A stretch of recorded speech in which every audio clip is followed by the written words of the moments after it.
Hi, my name's Joseph. I wanted to talk to you a little bit about backpacking. It's one of my favorite things to do in the summer is to go backpack in Yellowstone National Park. It's a wonderful place to go backpacking. And Yellowstone's famous for having tourists go, and especially going backpacking in the backcountry. And it's just phenomenal. There are a lot of water features, lots of trees that you can see. There's lots of hot springs that are there around. It's so many beautiful things to see while you're in Yellowstone.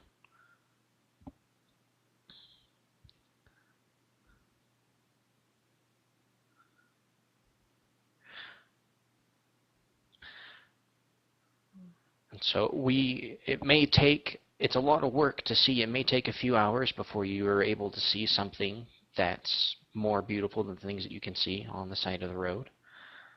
But if you're willing to put in the work, it's a wonderful experience. So if you want to know if you're ready for backpacking, there are certain things that you need to do. The first thing you need to do is you need to pack light. You cannot have heavy things in your bag when you go backpacking. Your tent has to be light. You can't bring a 6-person tent or anything because they're too heavy. Your food has to be light as well. I typically bring a lot of rice and top ramen and really the food that's not particularly fun to eat, but something that you can pack with you. There's a lot of food that you can buy at REI, sports retailer store, that are good food. Now, clothing, you don't want to pack a lot of clothing. You want to pack maybe 1 or 2 pairs of shirts and pants. That's all you need. And you may end up smelling terrible, but you're not there to impress anybody by smelling great. So that's to ensure that you can pack light. Now, if you don't know where to set up tent for the night, you can contact a park ranger and they'll know what to do.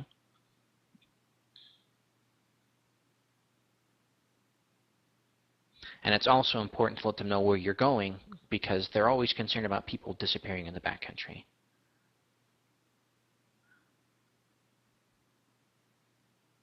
And it's something that they have established campsites so they can check up to see if people are missing or not. They can see where the campsites are and if they're still there, and that helps them figure out if people are missing.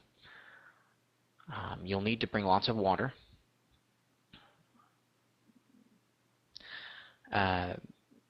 You need to bring food that contains enough salt. Yeah, it's weird that you have to make sure you eat enough salt, but it's true.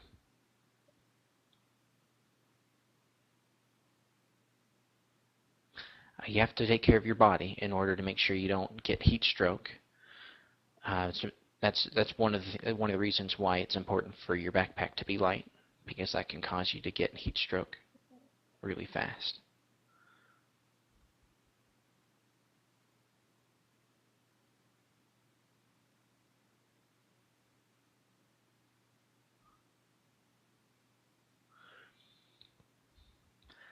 It's also important to be aware that it's easy to become, in a way, hypnotized by the ground because all you see is just ground. You'll be walking for 8 hours and see nothing else. So you need to make sure that you eat enough. You need to have a tent. You need to have a sleeping bag so you're ready to sleep. Now, when you're ready to sleep, you're supposed to hang your backpack from a tree using a rope so bears don't eat your food.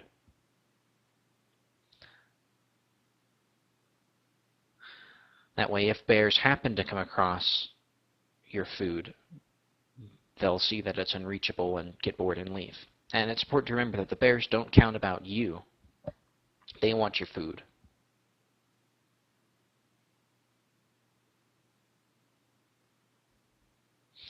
It's important to know the difference between black bears and brown bears. Brown bears are typically more timid. They're easy to scare off.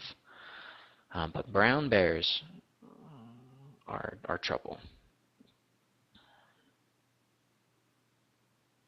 Now, if you encounter a brown bear, excuse me, if you encounter a brown bear, there are a few things that you need to know how to do.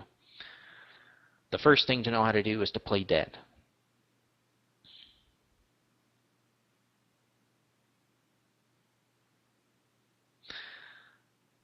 So now, when you play dead, the bear will come over and pick you up, and it will hurt.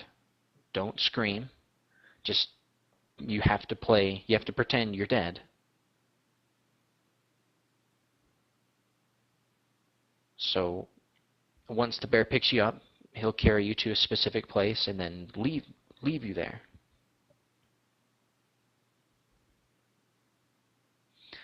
And what the bear will do is typically he'll leave you in the place and walk around for a little while to make sure that there's no other animals in the area.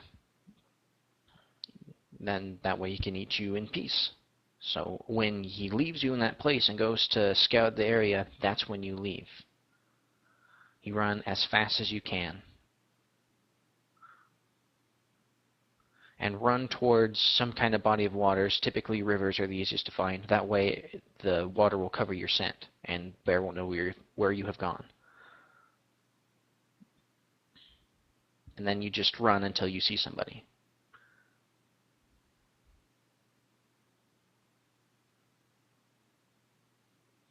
Now, the bears may hurt you. With black bears, they may hurt you if they think you're food or if they think that you're threatening them.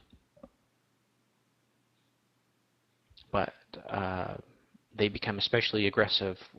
Mother bears are especially aggressive. And they'll hurt you to make sure that you can't do anything to hurt them. So if you see a bear with a cub, leave them alone. I remember there was one time I was backpacking and I got hypnotized. I was in that hypnotic state.